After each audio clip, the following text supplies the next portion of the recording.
सुधांशु त्रिवेदी बस वही बता दीजिए जी, जवाब आ रहा है। छोड़ दीजिए। जी, थैंक यू संजय जी। हाँ, पैनल पे जी, आपके इस पैनल पे दो सम्मानित लोग बैठे हैं जो दो अलग अलग प्रकार की पार्टियों का प्रतिनिधित्व करते हैं। एक आचार्य प्रमोद कृष्णम जी जो भारत के इतिहास की सबसे पुरानी पार्टी का प्रतिनिधित्व करते हैं। ये इको हो रहा है, जरा इसको ठीक करवा दीजिएगा। बिल्कुल करा। तो भारत के इतिहास की सबसे पुरानी पार्टी का प्रतिनिधित्व करते हैं जो इतनी पुरानी हो गई है कि पुरानी धुरानी होते होते फटी पुरानी होती जा रही है। दूसरे हैं संजय सिंह जी जो भारत की राजनीति की सबसे नई नवेली अजब और अलबेली पार्टी का प्रतिनिधित्व करते हैं।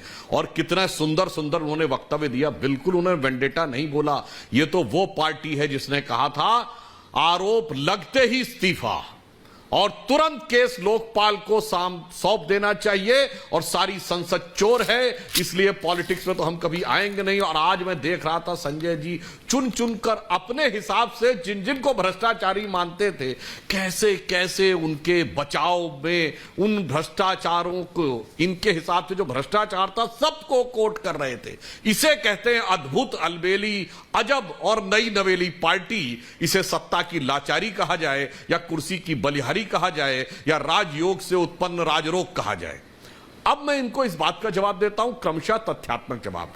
प्रमोद कृष्णम जी ने यह कहा व्यापम, मान्यवर व्यापम की जांच हमारी सरकार ने शुरू की। व्यापम की जांच उच्च न्यायालय के और बाद में सर्वोच्च न्यायालय की निगरानी में हो रही थी, मध्य प्रदेश सरकार की निगरानी में नहीं।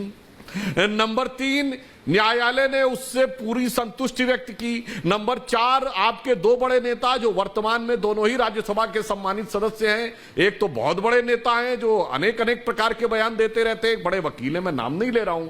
दोनों जब उच्च न्यायालय में बहुत सारे तथ्य लेके गए थे तो न्यायालय ने सिर्फ खारिजी नहीं किया था पर एक प्रकार से उनको स्नब किया था कि इस प्रकार के व्यर्थ के तथ्य लाकर न्यायालय का ध्यान घुमाने का प्रयास न करें। दूसरा उन्होंने उदाहरण दिया था कि मायावती जी पे सीबीआई नहीं जा रही। अरे मान्यवर आप भूल गए 2G घोटाले पर लोक लेखा समिति की रिपोर्ट जब आई थी और वह रिपोर्ट सबमिट न होने पाए, इसके लिए दो ही पार्टियों ने बवाल काट दिया था।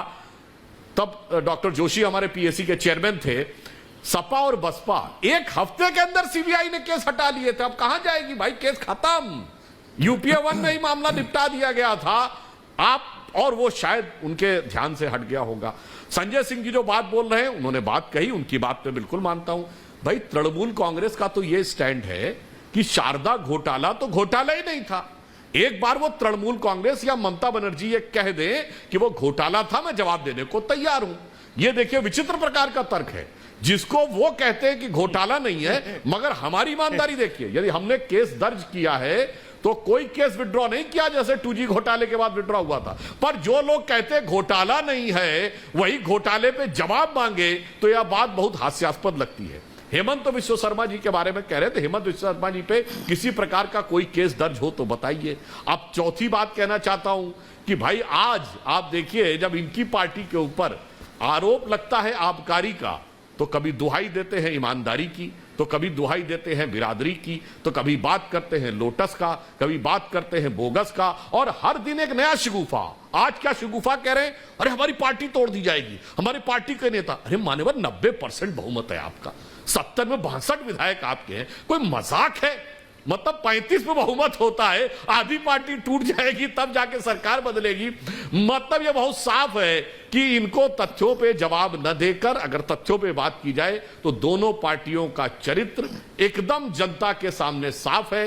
एक पार्टी वो जो भ्रष्टाचार की गंगोत्री है, दूसरी वो जो सबसे बड़ी गंगोत्री की क्लीनिंग बन के आई थी, अब गंगोत्री में डुबकी लगा लगा कर बार बार भ्रष्टाचार का नाम जपते हुए आकर हमको पानी पी पी के कोस रहे हैं।